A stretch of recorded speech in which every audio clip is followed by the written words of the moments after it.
மாதா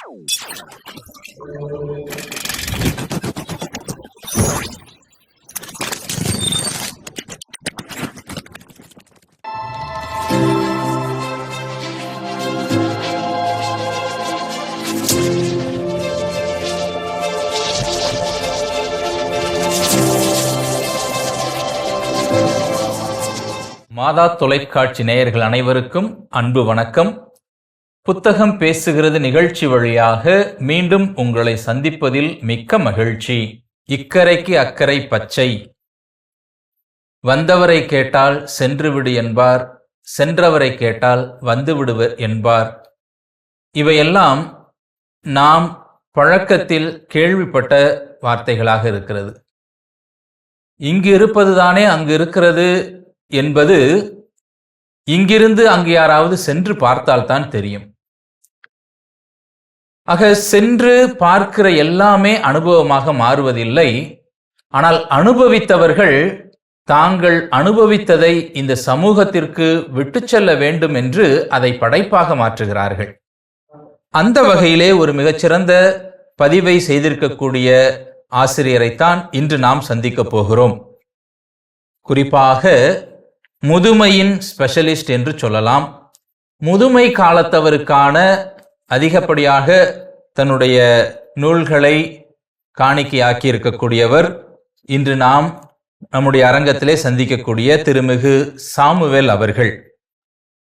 தஞ்சாவூர் மறைமாவட்டம் அடைக்கல மாதா பங்கைச் சேர்ந்தவர்கள் திருமிகு சாமுவேல். ஆங்கிலத்திலே இளங்கலை பட்டம் பெற்றிருந்தாலும் ஆங்கிலத்தில் மட்டுமல்லாமல் தமிழிலும் தன்னுடைய ஆர்வத்தை, குறிப்பாக எழுத்தார்வத்தை வெளிப்படுத்துபவராக இருக்கிறார். தென்னக ரயில்வேயில் நிலைய அதிகாரியாக ஏறக்குறைய 38 ஆண்டுகள் பணிபுரிந்த அனுபவம் பெற்றவராக இருக்கிறார். குறிப்பாக இந்த ரயில்வே தொழிற்சங்கங்களில் இணைந்து சமூக மாற்றத்திற்கான அல்லது தங்களுடைய வாழ்வாதாரத்திற்கான போராட்டங்களில் ஈடுபட்ட அனுபவம் பெற்றவராக இருக்கிறார். தொழிற்சங்க பத்திரிகையான த மாஸ்டர்ஸ் வாய்ஸ் என்கிற பத்திரிகையின் ஆசிரியராக பணிபுரிந்திருக்கிறார். ஆய்ஸ்மா மை லைஃப் என்னும் ஆங்கில சிற்றேடு ஒன்றையும் வெளியிட்டிருக்கிறார். பொம்மி என்னும் மாத இதழில் தொடரும் தொடர்வண்டி பயணம் என்கிற தொடர் நாவலையும் எழுதி கொண்டிருக்கிறார். ஆசிரியர் அவர்கள் இதற்கு முன்பாக நமது மாதா தொலைக்காட்சியிலேயே மண் சிவந்தது என்கிற நாவலுக்காக நாம் அழைத்திருந்தோம். ஆக இத்தகைய மேன்மை மிக்க, ஆர்வம் மிக்க, பணி ஓய்வு பெற்றாலும் தனது எழுத்து பணிக்கு ஓய்வு இல்லை, ஓய்வு பெற்றவர்களுக்கு என்றும் ஓய்வு இல்லை என்கிற மையத்திலே தன்னுடைய எழுத்துக்களை கொடுத்து கொண்டிருக்கக்கூடிய திருமிகு சாமுவேல் அவர்களை உங்கள் சார்பாக, மாதா தொலைக்காட்சி சார்பாக அன்போடு இந்த அரங்கத்திற்கு வருக வருக என வரவேற்கிறேன். இன்று நாம் பார்க்க போகிற புத்தகம் திருமிகு சாமுவேல் அவர்கள் எழுதியிருக்கக்கூடிய சிறகடிக்கும் சருகுகள். இந்த புத்தகத்தை வெளியிட்டிருப்பவர்கள் சாலிகிராமம், சென்னையை சார்ந்த வேரல் புக்ஸ் என்ற வெளியீட்டகத்தினர் இந்த புத்தகத்தை வெளியிட்டிருக்கிறார்கள். ஏறக்குறைய 196 பக்கங்களை கொண்ட நாவலாக இது இருக்கிறது. இந்த நாவலின் விலை ரூபாய் 250. நாவல் தேவைப்படுகிறவர்கள் திரையில் பார்க்கக்கூடிய எண்ணிற்கு நீங்கள் தொடர்பு கொண்டு பெற்றுக்கொள்ளலாம். சிறகடிக்கும் சருகுகள் எந்த பின்னணியை சொல்லுகிறது ஐயா? முதியோர் இல்லங்கள் அதிகமாக எண்ணிக்கையில் அதிகமாகிக் கொண்டிருக்கிறது. இதற்கான காரணம் என்ன என்று யோசித்தேன். இதை யோசிக்கும் நேரத்தில் வேறொரு நிகழ்ச்சி, என் மகள் ஒரு கிண்டர் கார்டன் ஸ்கூலில் பள்ளியில் வேலை செய்து கொண்டிருக்கும்போது அங்கிருந்து விளையாட்டு பள்ளி, அதாவது பிளே ஸ்கூல் என்று சொல்லுவார்கள் அல்லவா, அதில் ஒரு வயது குழந்தை, யாழினி என்ற பெயர், அந்த குழந்தை பிளே ஸ்கூலில் விட்டிருந்தார்கள். அது எங்கள் அந்த ஒரு அப்பார்ட்மெண்ட்ஸுடைய பார்க்கு வரக்கூடியது. அதனால் அந்த பிள்ளையை பார்த்தேன். நல்ல அந்த 1 வயதுக்கு மீறிய அறிவாற்றலோடு பேசக்கூடிய, பழகக்கூடிய பிள்ளையாக இருந்தது.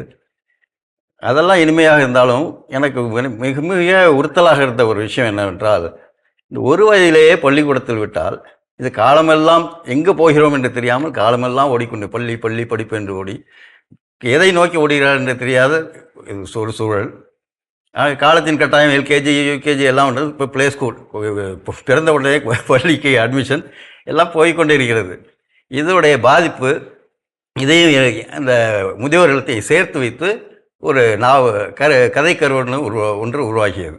அந்த கதைக்கரு என்னவென்றால், ஒரு முதியவர் பள்ளி ஆசிரியராக இருந்தவர், திண்டுக்கல் மாவட்டத்தை சேர்ந்தவர். அவர் மனைவி தவறியதும் அவருக்கு ஒரே ஒரு பெண் குழந்தை. அந்த பெண் குழந்தையோடு சென்னையில் வசிக்கிறார். அவர் சென்னையில் வசிக்கும்போது அவர் மகளுக்கு 2வது குழந்தை, இந்த ஒரு வயது குழந்தை இருக்கிறது. முதல் குழந்தை இவர்கள் நார்மலாக சாதாரணமாக பள்ளி போய் கொண்டிருக்கிறார். 1 வயது குழந்தையை தன் மகள் விளையாட்டு பள்ளியில் சேர்க்க முடிவெடுக்கிறார். அது ஒரு காரணம். இதை இவருக்கு பிடிக்கவில்லை. நான் ஒரு வீட்டில் சும்மா தான் இருக்கேன், நான் இந்த பிள்ளையை பார்த்துக்க மாட்டேனா, ஏன் ப்ளே ஸ்கூலில் விடுற அப்படின்னு கேட்குறாரு. இவங்க காரணம் வந்து இவங்களுடைய மாமியார் இன்னும் மற்றொரு மகனோடு இருக்கிறாங்க, இந்த பிள்ளையை பார்த்து இதெல்லாம் வந்து உறுதுணையாக இல்லையே வந்து அவங்க மேலே உள்ள கோபத்தினால இந்த பிள்ளையை வந்து ப்ளே ஸ்கூல்லேருந்து விடுறது பின்வாங்கலை. இவர் கோபத்தை காமிக்கிறத விட இவங்க இந்த இது பிடிக்கலைன்றதை எதிர்ப்பை காமிக்கணும். இவங்களுடைய அந்த வீம்பு இது வந்து நல்லதில்லை, தன் மகளுடைய இந்த குணம் இது நல்லதில்லை அப்படின்றத காமிக்கணுன்றதுக்காக முதியோர் இல்லத்துக்கு போகிறதுன்னு முடிவு எடுக்கிறார். இந்த முதியோர் இல்லம் எப்படி யாரால் நடத்தப்படுவது என்றால், ஒரு மருத்துவர், அது சமூக சிந்தனை உள்ள மருத்துவர், சேவை மனப்பான்மை உள்ள மருத்துவர். அவர் தந்தை என்பதில் வந்தவர், அந்த செக்ரட்டேரியட்டில் வேலைக்கு வந்தவர். அவர் பெரும் செல்வந்தரின் மகன். அவரை போக வேண்டாம் என்று அவர்கள் தாய் தந்தையர் தடுக்கிறார்கள். அது மீறி சென்றதும் இவருக்கென்று ஒரு இடத்தை, திருவள்ளூர் மாவட்டத்தில் ஒரு இடத்தை, அந்த காலகட்டத்தில் மிக சொற்ப விலைக்கு ஒரு இடத்தை ஏற்படுத்தி அங்கு அவங்களுக்கு பணியாட்களுக்கு சமைக்க அதுக்கென்று ஒரு 2-3 பேர் அனுப்பி இவர்களுக்கு உறுதுணையாக அனுப்புகிறார். காலப்போக்கில் இந்த கிராமங்களில் செல்லக்கூடியவர், சென்னை வேறு வேலை நிமித்தம் செல்லக்கூடியவர்கள் இங்கு ஒரு வழக்கமாக அங்கு தங்குவதும் உணவு அருந்துவதும் வேலையை முடித்துவிட்டு திரும்புவதுமாக இருக்கிறார்கள். இது போய்கொண்டிருக்கிற காலத்தில் இடையில் கோவிடில் இந்த போக்குவரத்து தடைப்படுகிறது. அதற்கேற்றாப்போல் இந்த மருத்துவருடைய தாய் தந்தையர்கள் இறந்து போகிறார்கள். மருத்துவராக இருந்தும் அவர்களை காப்பாற்ற முடியவில்லையே, இந்த தொற்று வந்தால் தன்னால் தான் என்ற குற்ற உணர்ச்சி இதெல்லாம் இவரை மிகவும் முடக்கி போட்டு விடுகிறது. இவருடைய சிகிச்சை இதெல்லாம் விட இவருடைய மனைவியும் ஒரு மருத்துவராக இருக்கிறார். அந்த மனைவியானவர், நீங்கள் இப்படியே இருப்பதால் உங்களுக்கு மட்டுமல்ல, நம்ம குடும்பத்துக்கு மட்டுமல்ல, உங்களுடைய நோயாளிகள், உங்களுடைய ரெகுலர் நீங்கள் பார்க்கக்கூடிய நோயாளிகளுக்கும் இதனால் பெரிய பாதிப்பு, நீங்கள் உங்கள் மனதை மாற்ற ஏதாவது செய்யுங்கள் என்று சொல்லுகிறார். இவர் சிந்திக்கும் நேரத்தில் இந்த இடம் எல்லாம் கிராமத்திலிருந்து வந்த ஏற்பாடு இருந்ததில் கோவிட் காலத்தில் சும்மா இருந்தது, இதை வந்து ஒரு முதியோர் இல்லமாக மாற்றுவோம் என்று அது மாற்றுகிறார். இதுதான் அவருக்கு முதியோர் இல்லமாக மாற்றி நடத்தும்போது அவருக்கு நிறைய ஒரு கார்ப்பரேட் மருத்துவமனையிலிருந்து அவருக்கு நெருக்கடி ஏற்படுகிறது. அந்த நெருக்கடியை எப்படி அவர் தாண்டி வருகிறார், இதுதான் கதை. சிறகடிக்கும் சருகுகள் ஒரு நாவலில் பல பிரச்சனைகளை நீங்கள் மையப்படுத்தி கொண்டு வர்றீங்க. குறிப்பாக நீங்கள் தொடக்கத்திலே சொன்னது போல, ஒரு பிறந்த குழந்தைகள் 1 ஆண்டுக்குள்ளாக வகுப்புக்கு அனுப்பக்கூடிய அந்த ஒரு பிரச்சனை. ஆனால் மிக முக்கியமாக வயது முதிர்ந்தவர்கள், குறிப்பாக பணி ஓய்வு நிலையில் இருப்பவர்கள், அவர்கள் சந்திக்கக்கூடிய பிரச்சனைகள், அவர்களை வீட்டில் அவர்களுக்கு கிடைக்கக்கூடிய மதிப்பு மரியாதை இவற்றை மையப்படுத்துவதோடு, கிராமத்திலிருந்து நகரத்துக்கு புலம்பெயர்ந்து வந்து அந்த வாழ்க்கைக்குள் பழகி அதில் நிகழ்ந்த மாற்றங்கள், இந்த எல்லா விஷயத்தையுமே சொல்லியிருக்கிறீங்க ரொம்ப அருமையாக. நாம் கதை சுருக்கமாக நீங்கள் சொல்லிட்டீங்கனாலும் கூட இதில் மையமாக இருக்கக்கூடிய சில பிரச்சனைகளையும் நேயர்களோடு நாம் பகிர்ந்து கொள்ளுகிற பொழுது, இந்த மொத்தமாக 196 பக்கம் உள்ள இந்த நாவலை வாசிப்பதற்கான ஒரு ஆர்வமும் கண்டிப்பாக கிடைக்கும். ஆகையினால நாம் இப்படி அப்படியே நாவலுக்குள்ளேயும் போகலாம். இந்த தலைப்பை தேர்ந்தெடுக்கும் விதமே எனக்கு ரொம்ப பிடிச்சிருந்திருக்கு. ஏன்னா சருகுகள் என்பது மரத்திலிருந்து கீழே விழக்கூடிய இலைகள், அது வந்து ரொம்ப பசுமையாக இருப்பதில்லை. அது தன்னுடைய வேலையை முடிச்சுட்டு இப்போ ஓய்வுக்கு போகக்கூடிய ஒரு நிலையை காட்டுகிறது. ஆனால் அந்த சருகுகளும் சிறகடிக்க துடிக்கக்கூடிய ஒரு நிலை என்பது இந்த ஓய்வு நிலையில் இருக்கக்கூடியவர்கள் தங்களுடைய வாழ்வுக்கான உற்சாகம் தேடலை மையப்படுத்தக்கூடியதாக நீங்க ரொம்ப அருமையா தேர்ந்தெடுத்திருக்கீங்க. தலைப்புக்கே உங்களுக்கு ஒரு சிறப்பான பாராட்டுக்களை நம்ம சொல்லலாம். 21ஆம் பக்கம் அருகிய சருகு என்கிற தலைப்புல சொல்லியிருக்கிறீங்க. இந்த வயதானவர்கள் அவங்களுக்கான பிரச்சனையை அந்த இடத்துல பேசுவது போல, அதை குறித்து வயதானவர்கள் சந்திக்கக்கூடிய பிரச்சனைகளா நீங்க என்னென்னலாம் இந்த நாவல்ல சொல்லியிருக்கிறீங்க? சுலைமான் என்கிற ஒரு கதாபாத்திரம். அவர் 2 மகன்களுக்கு தந்தையானவர். மிக வறுமையிலிருந்து நல்ல வளர்ந்து வந்து தனக்காக ஒரு வியாபார துணி வியாபாரம் செய்யக்கூடிய அளவுக்கு பிள்ளைகளையும் அதே வழியில் வளர்த்து சேர்ந்து இவர் மீது நம்பிக்கை வைத்திருந்த ஒரு முதலாளிக்கு விசுவாசம் தன்னுடைய நம்பிக்கையை நிரூபித்து அதன் மூலம் வளர்ச்சி அடைந்தவர். பிள்ளைகளுக்கு திருமணம் ஆன பின்பாடு அவர்களுடைய அந்த எல்லா நிறைய வீடுகளில் நடக்கக்கூடியது தான். அவங்களுடைய அனுசரித்து ஒருத்தர் புரிஞ்சிக்காமல் அனுசரித்து போகிறது, இவர்களுக்குள்ள போட்டி, இந்த மாதிரி வரக்கூடிய இதில் அந்த 2 பசங்களுடைய திருமணம் முடிந்த பின்பாடு அவர் மருமகள்கள் இவங்களை உதாசீனப்படுத்துகிற மாதிரி, அதனால் விலகி போய் இதுக்கு போகிறாரு. அவங்களுக்கு செய்ய வேண்டியதெல்லாம் செஞ்சு வைக்கிறாரு. திருமணம் எந்த வித எதிர்பார்ப்பும் இல்லாமல் செய்கிறாரு. அவர் ரொம்ப மனசை பாதிக்கிறது என்னென்னா, இந்த இங்கெல்லாம் உண்டான்னு தெரியல, அங்கே தஞ்சாவூரில் உண்டு அது. இந்த பழைய இது வாங்குகிறோம், பழைய டிவி வாங்குகிறோம், மோட்டர் இது வாங்குகிறோன்ட்டு எல்லாம் வரும். அவங்கள்ட்ட இந்த பேர பசங்க, அவருடைய பேர பையன்களை இதுவும் பழசாயிடுச்சு, இதையும் வாங்கிக்கிறீங்களான்னு கேட்குற மாதிரி வரும். அதுதான் ரொம்ப நொந்து போய் ஒரு முதியோர் இல்லத்துக்கு வர மாதிரி. அதோடைய பின்னணியெல்லாம் வரும் நிறையா. அவர் எப்படி தன்னம்பிக்கையால் எப்படி வளர்ந்தார் என்றதெல்லாம் கதையில் தான் நுணுக்கமாக சொல்லியிருப்பேன். அது ஒன்று. அது இல்லாமல் சுகுமாரன் ஒரு கேரக்டர். அவருக்கு மற்ற கேரக்டர்ஸ் எல்லாம், மற்ற கதாபாத்திரங்கள் ஒன்று மனைவி இழந்தவங்க, அல்லது கணவனை இழந்தவங்க, பிள்ளைகளால் கைவிடப்பட்டவர்கள், இப்படியெல்லாம் இருக்கு. ஆனால் இந்த கதாபாத்திரம், அவங்களுக்கு மனைவி இருக்கிறார், 2 குழந்தை, ஒரு பெண் குழந்தை, ஆண் குழந்தை, அனைவரும் இருக்கிறார்கள். அவர்களுக்கு திருமணம் முடிந்து விட்டது. இவர் தனியாக போகிறார், சொல்லாமல் அழிஞ்சிடுறார். அதுக்கான சூழல் என்ன என்றால், ஓய்வு பெற்ற பின் ஏமாற்றப்படுகிறார். சாதாரணமாக அந்த பிஎஃப்க்காக அதை ஏதாவது பண்ண முடியுமான்னு சென்னைக்கு வருகிறார். ஒரு நண்பர் ஒருவரோடு வருகிறார். பல நெடு முயற்சி செய்தும் அது பலனளிக்காமல் போகிறது. ஒருங்கையா அப்படி போகிறது, பஸ்ஸை ஏற்றி விட்டுறாரு இவர். நீ ஊருக்கு போ, நான் என் ஊருக்கு போகிறேன், பின்னாடி எப்படி இருந்தால் நிச்சயமாக கிடைக்கும் அப்படின்னு அனுப்புகிறாரு. இவர் பஸ்ஸை ஏற்றினவர் எப்படி போகிறதுன்னு மனசு இல்லாமல், நம்ம அந்த முதியோர் இல்லத்தை பார்த்தோமே, அது முதியோர் இல்லம் மாதிரியே தெரியல, நிறைய இதாக இருக்குது. அவர் ஒரு ஆசிரமம்னு சொல்ல முடியாது, முதியோர் விடுதின்னு கூட சொல்லலாம், அந்த அளவுக்கு நல்லா இதாக இருக்குது. அங்கே போய்டுவோன்ட்டு முடிவு எடுத்து அங்கே போயிடுறாரு. அவர் பொம்மலாட்டம் பண்ணக்கூடியவர். கையில் விரலில் எதுவும் பண்ணிட்டு சாக் பீஸ் வச்சுட்டோம் ஏதாவது பண்ணிட்டு இருப்பார். அந்த மாதிரி கதாபாத்திரம் அமைச்சிருப்பேன். அவருடைய மனைவி நினைவாக ஒரு பாட்டு பாடுவார். சருகான மலர் மீண்டும் மலராத ஐயா, கனவான கதை மீண்டும் தொடராத ஐயா, கனவான கதை மீண்டும் தொடராத ஐயா, காற்றான அவள் வாழ்வு திரும்பாத ஐயா. இந்த பாடல் பாடிட்டு இருக்க நேரத்தில் அவர் மனைவி உயிரை விட்டுருப்பாங்க, இறந்து போயிருப்பாங்க. அந்த மாதிரி இந்த கதையை படிச்சிருப்பேன். இவர் போவார், தெரியாமே போவார். இதை இந்த அவர் இறந்த செய்தி அந்த பேராசிரியருக்கும் மருத்துவருக்கும் செய்தி வருகிறது. இவர் அந்த ஊருக்கு ஒரு அழைத்து செல்வார்கள். போகும் வழியில் இவர் தன்னை பற்றி சொல்லி கொண்டு இருப்பார். மனைக்கும் தனக்கும் உள்ள நெருக்கம், இவ்வளோ நெருக்கம் உள்ள ஏன் விட்டுட்டு வந்தேன்னு இவர் யோசிப்பார்.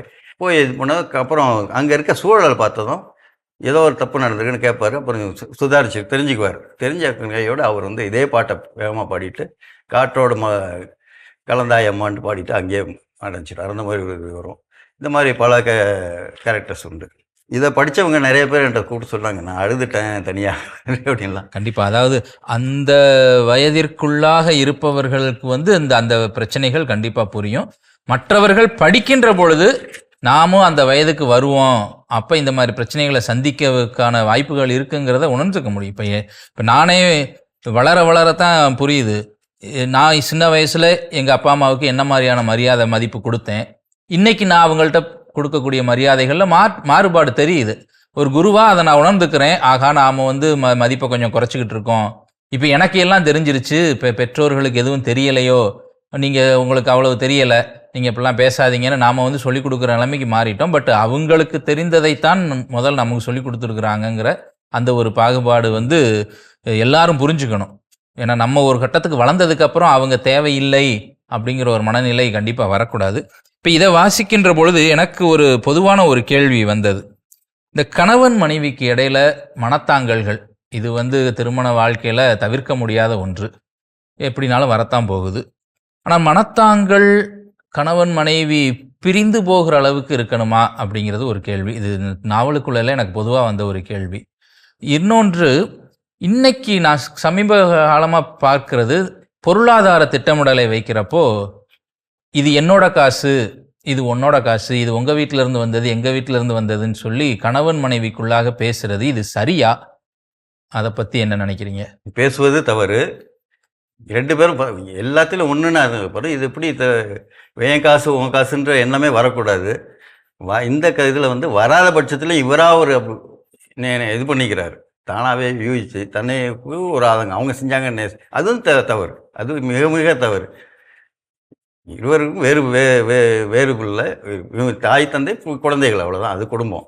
அந்த சின்ன வட்டத்திலையும் நம்ம ஒரு பிரிவினை காமிக்கிறது கண்டிக்க வேண்டியது. ஆனால் மனித இயல்பு, இப்படியெல்லாம் யோசிக்கிறார்கள், இப்படியெல்லாம் நடந்து கொள்கிறார்கள் என்பதை நம்ம அது நல்லபடியாக அது கரெக்டாக சொல்லி காமிச்சிருக்கிறீங்க, அது தவறு என்பதையும்.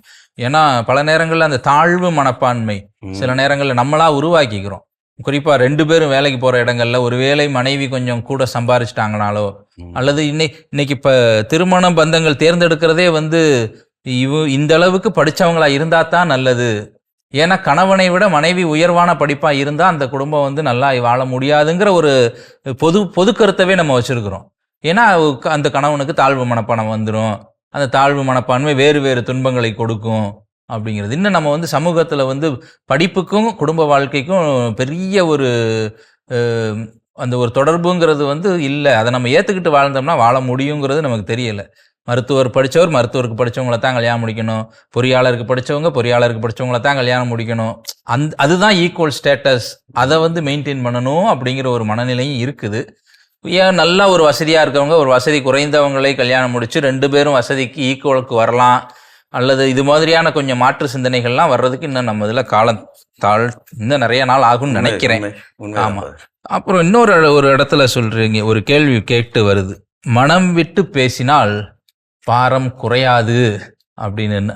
நமது இழப்பு, நாம் அடைந்த அவமானம், நெருக்கமான நம்பகமான ஒருவரால் அடைந்த ஏமாற்றம், இதில் உள்ளது படிக்கணும் என்று நம் சோகத்தின் காரணமாக எதுவாக இருந்தாலும் அது நமது சுலபமாக நம்ம மனதை விட்டு வெளியேறாது. நாம் பகிர மீண்டும் மீண்டும் நம் கண்முன் வந்து நிற்கும். முதலாக ஒருவரிடம் சொல்லும்போது அவர் புரிந்து கொண்டு நம் மீது பரிதாபப்படுவதால் நம்புவோம். மற்றவரிடம் பகிர்ந்ததில் குறையவில்லை என்பதை உணர்ந்த பின்பும் பரிதாபத்தை தேட ஆரம்பித்து பார்க்கும் ஒவ்வொருவரிடம் நமது சோக கதை சொல்லி சுய பச்சாதாபத்தை தேடுவோம். அது ஒருவரின் தன்னம்பிக்கையையும் கடந்து செல்வோம் என்ற நேர்மறை சிந்தனையும் சீர்குலைப்பதில் சுய பச்சாதாபத்திற்கு இணையான ஆபத்தான ஆயுதம் வேறொன்றும் கிடையாது அப்படின்றது என்னுடைய கருத்து.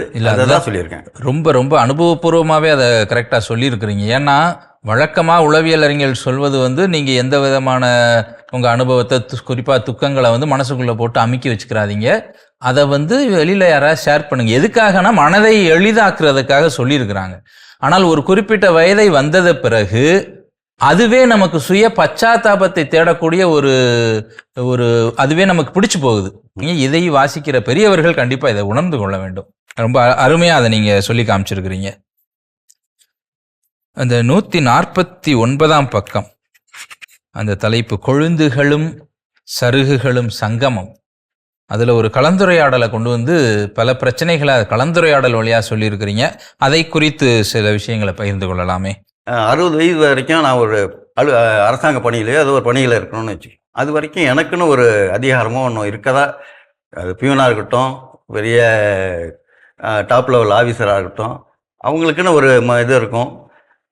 அவங்கள நம்பி ஒரு கடன் கொடுப்போம் அட்லீஸ்ட். இந்த மாதிரி எல்லாத்தையுமே அந்த 60க்கு அப்புறம் இழந்த மாதிரி ஒரு நினைவு வரும். அந்த அதற்கு முன்னாடி வரைக்கும் அவங்க வீட்டிலேருந்து கிளம்புறதுக்கு பை எடுத்து கொடுக்குறது, இல்லை இது இவங்களுக்கு சாப்பாடு கொடுக்குறது, இது எல்லாமே குறைஞ்சி போனோமே, அங்கே இழந்தது இல்லாமல் இங்கேயும் இழந்துட்டோமோ என்ற எண்ணங்கள் பலருக்கு வரக்கூடிய வாய்ப்பு இருக்குது. இந்த எண்ணத்தினால என்னாகும், நமக்கும் நம்முடைய குழந்தைகளுக்குமான அந்த புரிதல் அது குறைந்து போகும். நம்ம என்ன செய்ய, இந்த முதியோர்கள் என்ன செய்ய யோசிக்கிறாங்க, இந்த பிள்ளைங்கள்ட்ட உனக்கு ஒன்றும் தெரியாது எனக்கு தெரியும் அப்படின்னு நம்ம காமிக்க கேட்போம். அவங்கள பிள்ளைங்களுக்கு அவங்களுக்கு எடுத்து சொல்ல வேண்டியதை எடுத்து சொல்லலாம். நம்ம ஊன்றுகோல் மாதிரி இருக்கணும் ஒழிய அவங்களோட காலாக மாறக்கூடாது அப்படின்னு சொல்லியிருப்பேன். அதில் அவங்கள முடமாக்கி விட்டுருவோம். இதில் முக்கியமான ஒரு சொல்ல விரும்புகிறேன்னா, ஒரு கங்காதரன் ஒரு கேரக்டர் சொல்லியிருப்பேன். இந்த நிறைய கேரக்டர் எல்லாமே அத்தனையும் கற்பனை, அது மட்டும் பேர் தப்பு இது கற்பனை, உண்மையான நிகழ்வு அது. ஒரு மனைவி இழந்த ஒரு பேராசிரியர், அவர் தன் மகனோடு வசிக்கிறார். மருமகள் இருவரும் 2 பேரும் நாங்கள் ஃபாரின் போகிறோம், யூஎஸ்க்கு ஏதோ ஒரு 3 months இதுக்காக போகிறோம், திரும்பி வந்துடும், அந்த 3 மாதம் எங்கே இருப்ப, இந்த ஹோமில் இரு அப்படின்னு. இது உண்மையான நிகழ்வு. இது ஹோமில் இருன்னு விட்டுட்டு வந்துடுறாங்க. விட்டுட்டு போயிடுறாங்க. போயிட்டு திரும்பி வந்துடுறாங்க. இவர்கிட்ட வாட்ஸ்அப்லேயே பேசிட்டு இருக்காங்க, வந்ததை காமிச்சிக்காம. இவருடைய நண்பர் மூலியமாக தெரியுது. நண்பர் மூலியமாக ஏதாச்சுமா, இங்கே உன் பையன் என்ன அங்கே இருக்க, என் பையன் வந்துட்டானா ஏன் இங்கே வரல அப்படின்னு கேட்குறாங்க. அதுக்கப்புறம் பார்க்க மனசு உடஞ்சி போகிறாரு. அந்த கேரக்டருக்கு ஒரு முக்கியத்துவம் கொடுத்து இந்த கார்பரேட்ஸ்னால் வர இதை எதிர்கொள்கிறதுக்கு இந்த கேரக்டரே உபயோகிச்சுப்படுத்தியிருப்பேன். அவர் மிமிக்ரி ஆர்டிஸ்ட் மாதிரியும் காமிச்சிருப்பேன். அதில் நிறைய பேர் விமர்சனங்கள் என்னென்னா, ஒரு ப்ரொஃபஸரு இப்படி எல்லாமா பாட்டு போடுவார் அப்படின்றாங்க. அது கலை, இது வேறு அப்படின்றது அவங்க அந்த மாதிரி விமர்சனங்கள் நான் எதிர்கொள்ள வேண்டியது வந்துச்சு. ஒவ்வொரு கேரக்டருமே ஒரு பின்னணியை, ஒரு பிரச்சனையை மையப்படுத்துவதாக ரொம்ப அழகாக அதை சொல்லியிருக்கிறீங்க. ஏன்னா இதுதான் காரணம். ஒவ்வொரு குடும்பத்திலையும் பிரச்சனைகள் மாறுபடுது. முதியவர்கள் மதிக்கப்படாமல் இருப்பதுக்கோ, அல்லது முதியவர்கள் தங்களையே சரியாக புரிந்து கொள்ளாமல் இருப்பதற்கோ. நீங்கள் சொன்னது மாதிரி ஒரு சில இடங்களில் ஒரு உயர் பதவியில் இருந்தவர்கள் தனக்கு கீழே இத்தனை பேர் வேலை பார்த்தாங்கங்கிற அந்த நிலைமையை விட்டு கீழே வரும்பொழுதும் அது அவங்களுக்கான பாதிப்புகள் இருக்குது. சில வீடுகளில் இதுவரைக்கும் நான் எந்த சுகத்தையும் அனுபவிக்கலை, இனியாவது நான் ஒரு முதியவர் நிலையில் எனக்கு எல்லா மரியாதையும் மதிப்பும் கிடைக்கும்னு நினைக்கிறவங்க, அவங்களுக்கும் ஒரு ஏமாற்றம் வருகிற பொழுது அந்த வாழ்க்கையும் ஒரு பிரச்சனையாக வருது. இது எல்லாவற்றையும் பிரச்சனைகளை புரிந்து கொள்வதற்கு இது ஒரு வாய்ப்பு. அதை புரிந்து கொண்டால் அதிலிருந்து மீண்டு வருவதற்கு நமக்கே ஒரு வழி கிடைக்கும் அப்படிங்கிற ஒரு விஷயமும் இருக்கு. இதில் ரொம்ப அருமையாக சொல்லியிருக்கிறீங்க. அந்த கார்ப்பரேட் ப்ரெஷர் அந்த விஷயங்களையும் ரொம்ப அருமையாக இந்த கதைகளில் சொல்லியிருக்கிறீங்க. இன்னும் இந்த சிறகடிக்கும் சிறகுகள் நேயர்களுக்கு இதையும் கடந்து இன்னும் என்ன சொல்ல முடியும்னு நினைக்கிறீங்க? நாட்டின் வளர்ச்சிக்கு தவிர்க்க முடியாமல் போன குடும்ப கட்டுப்பாடும் ஒரு காரணம். குடும்பம் சுருங்கியதால் உறவுகள் குறைந்தது, உறவுகள் குறைந்ததால் பகிர்தலும் குறைந்து விட்டது. வேலை வாய்ப்புக்காக இடமாற்றம், இடமாற்றத்தால் தனி குடும்பம், தனி குடும்பத்தில் பெற்றோர் தவிர போதிய இடைவெளியில் ஒரே ஒரு உடன்பிறப்பு, சில குடும்பங்களில் அதுவும் கிடையாது.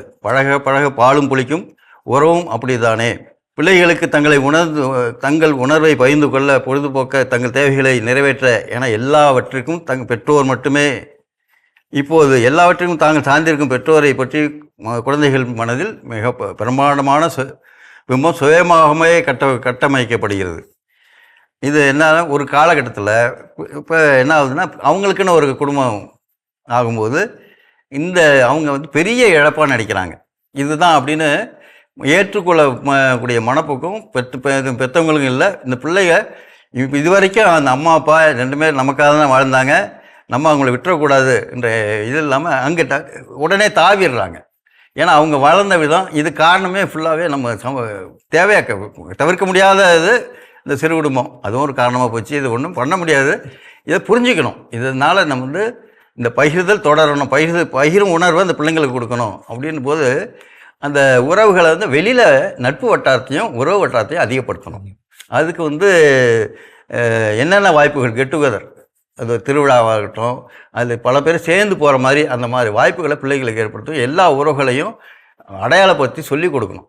இதுதான் ஒரு மாற்றாக இருக்கும் அப்படின்னு அதான் உளவியல் அறிஞர்களே அதைத்தானே சொல்கிறாங்க. ஒரு 3 வயது 5 வயதிற்கு மேலாக குழந்தைகளுக்கான சமூக பழக்க வழக்கங்களை சொல்லிக் கொடுக்கணும். உறவுகள் யார், நட்புகள் யார், சொந்தங்கள் யார், இது எல்லாத்தையுமே குழந்தைங்களை சொல்லிக் கொடுத்து அவங்ககிட்டையும் போயிட்டு வர்றதுக்கும் பழக்கப்படுத்தணுங்கிற சொல்கிறாங்க. ஆனால் இன்றைக்கு நவீன காலங்களில் நீங்கள் சொல்கிறது மாதிரி ஒரு குழந்தைகள் இருப்பவர்கள், ஒரு குறிப்பிட்ட காலத்துக்கு முன்னாடி வரைக்கும் ஒரு வீட்டில் 4 பிள்ளைங்க இருந்தாங்கன்னா இருக்கிற செல்வமும் பகிர்ந்து கொள்ளப்படும், கொடுக்கப்படுகிற பாசமும் பகிர்ந்து கொள்ளப்படும். அதனால என்னதான் அவங்களுக்குள்ள சண்டை போட்டுக்கிட்டு இருந்தாலும், என்னதான் செல்வ குறைபாடுகள் இருந்தாலும் விட்டு கொடுத்தல், ஒருத்தரை ஒருத்தர் உடனிருப்பல், இதெல்லாம் கத்துக்கிட்டாங்க. ஆனா இன்னைக்கு ஒரு குழந்தைகளுக்கு பேரண்ட்ஸ் என்ன நினைக்கிறாங்க, நான் பட்ட கஷ்டம் என் பிள்ளை படக்கூடாதுன்னு எல்லா செல்வங்களையும் மொத்த அன்பையும் ஒரு குழந்தை மேல கொடுத்துட்டு மொத்தமா திரும்ப எதிர்பார்க்கிறாங்க. அந்த எதிர்பார்ப்பை குழந்தைகள் நிறைவேற்ற முடியாது. ஏன்னா அவங்க கற்றுக்கொள்ளாமல் நிறைய கொடுக்கப்பட்டு திணிக்கப்பட்ட விஷயங்களை எதிர்பார்த்துக்கிட்டே இருந்தோம்னா அது அந்த குழந்தைகள் சமூகத்திற்கு பயனுள்ளதா இருக்கிறத விட சுயநல குழந்தைகளா தான் மாறுறாங்க. அந்த குழந்தை அதை தான் கத்துக்குது. என் குடும்பத்துல எல்லாரும் எனக்காக தான் வேலை செய்யணும், நான் நல்லா இருக்கணும்ன்றதுக்காக எல்லாரும் வேலை செய்யணும்னு அந்த குழந்தைக்கு கற்றுக் கொடுத்துடுறாங்க. அது பின்னாளில் வரும்பொழுது அதையே தான் வெளிப்படுத்தும். ஸோ ஒரு சுயநல குழந்தையை தான் இந்த சமூகத்துக்கு உருவாக்கி கொடுக்குறோங்கிறது அந்த பெற்றோர்களுக்கு பல நேரத்தில் புரியல. அதை நீங்கள் அழகாக சொல்லி கொடுத்துருக்குறீங்க. அந்த சமூகமயமாக சமூகத்தோடு ஒன்றிணைந்து உறவுகளோடு ஒன்றிணைந்து பழக்கப்படுத்தணும் குழந்தைங்களை. அப்போ எங்கே விட்டு கொடுக்கணும், எங்கே ரெஸ்பெக்ட் கொடுக்கணும், இந்த விஷயங்கள் எல்லாத்தையும் ரொம்ப அருமையாக சொல்லியிருக்கிறீர்கள். ஆக சிறகடிக்கும் சிறகுகள் முதுமையை மட்டும் அல்ல, அதோடு சார்ந்து பல பிரச்சனைகளையும் ஆராயக்கூடிய ஒரு நல்ல ஒரு நாவலாக இருக்கிறது. மீண்டும் ஒரு முறையாக மாதா தொலைக்காட்சியின் சார்பாக இந்த அருமையான நாவலை கொடுத்திருக்கக்கூடிய உங்களுக்கு எங்களுடைய வாழ்த்துக்களையும் பாராட்டுதல்களையும் நன்றிகளையும் தெரியப்படுத்துகிறோம். வாழ்த்துக்கள் ஐயா. நன்றி. அன்பு நேயர்களே, இன்னும் நம்மில் பலர் எழுத்தாளர்களாக இருக்கிறோம். உங்கள் எழுத்துக்களை உலகிற்கு அறிமுகம் செய்வதுதான் இந்த புத்தகம் பேசுகிறது நிகழ்ச்சி. புதிய எழுத்தாளர்கள் எங்களை தொடர்பு கொள்ளுங்கள். உங்களையும் உங்கள் எழுத்துக்களையும் உலகறிய செய்கிறோம். அன்பு நேயர்களே, மீண்டும் ஒரு புதிய புத்தகத்தோடு உங்களை சந்திக்கும் வரை உங்களிடமிருந்து விடைபெறுகிறோம். நன்றி, வணக்கம்.